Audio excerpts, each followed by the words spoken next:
The drama surrounding Caitlin Clark's rise has officially crossed into territory that the WNBA was never prepared to handle. What should have been a simple business report turned into a full-blown reality check for the entire league. Sportico dropped its annual highest-paid female athletes list, and within hours, the conversation shifted from basketball performance to market power, brand gravity, and uncomfortable truths that can no longer be ignored. Caitlin Clark didn't just make the list. She dominated it in a way that exposed the gap between popularity and profitability, between visibility and value, and between who the league promotes versus who the world actually pays attention to. Clark finished with total earnings of $16.1 million, a number that feels surreal when you remember she barely played during the season due to injury. 13 games. That's it. Yet during a year where she spent more time on the sideline than on the court, her financial footprint exploded. Not incrementally, not gradually, violently. A $5 million jump year over year in what was supposed to be a down season. That is not luck. That is leverage. That is what happens when an athlete transcends the boundaries of their league and becomes a standalone business entity. And this is where the tension begins. Because while Clark soared to 6th overall on the list of the highest-paid female athletes in the world, no other WNBA player appeared anywhere near her. Not close. Not adjacent. Not even in the conversation. And the silence around one particular name was deafening. Aya Wilson did not make the list. At all. No honorable mention. No near miss. Nothing.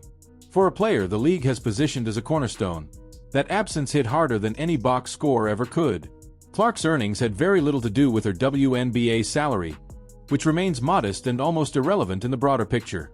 The real money came from endorsement power and speaking engagements that most professional athletes, male or female, never sniff. Nike locked her into a historic deal that rewrote the ceiling for women's basketball sponsorships.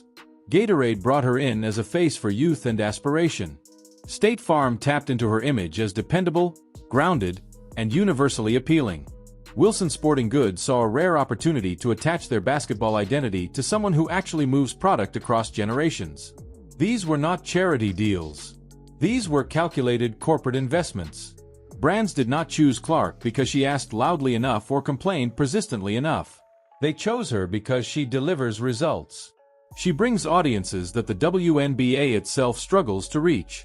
Parents, casual fans, business leaders, and even people who don't watch basketball know who Caitlin Clark is. That kind of recognition has value far beyond points per game. What makes this sting even more is that Clark's off-court dominance came during a season where she couldn't even showcase her full on-court impact. She averaged strong numbers when she did play, but the real takeaway was how little that mattered to her brand growth. The machine didn't slow down. It accelerated. Corporations kept booking her. Conferences kept paying 6 figures just for her presence. Business events treated her like a keynote speaker, not an athlete doing a courtesy appearance. This is where claims about equal speaking fees collapse under their own weight. There is no evidence of Wilson commanding similar corporate rates. No major conferences publicly promoting her as a keynote draw. No organizations advertising her presence months in advance to boost ticket sales. Clark's speaking engagements are marketed as events themselves. Executives pay premium rates because she fills rooms and delivers messages that resonate beyond sports. Leadership, resilience, brand building, competition, pressure. These are universal themes, and Clark delivers them in a way corporate audiences understand and trust. The difference is not talent. It is tone. Clark built her brand through accessibility, positivity, and a sense that anyone could see themselves in her story. She does not divide audiences. She expands them. Wilson, on the other hand, has repeatedly framed conversations around grievance, resentment, and comparison. That approach might rally a base, but it scares corporations. Brands do not want ambassadors who generate controversy. They want ambassadors who make consumers feel good about spending money. This is why the numbers matter so much. Sportico's list didn't create the gap. It revealed it. Clark's $16.1 million is not an abstract figure. It is proof that the market has spoken. Companies invest where they see growth, safety, and long-term upside. Clark checks every box. She crosses demographics. She bridges communities. She brings new eyes to everything she touches. Her presence boosts ratings, merchandise sales, and sponsorship interest across the board. Wilson's absence from the list wasn't personal. It was professional. It reflected how limited her brand footprint remains outside of basketball-specific spaces. One major endorsement: minimal crossover appeal.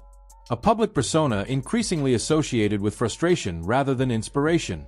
That combination does not unlock million-dollar partnerships. This tension didn't appear overnight.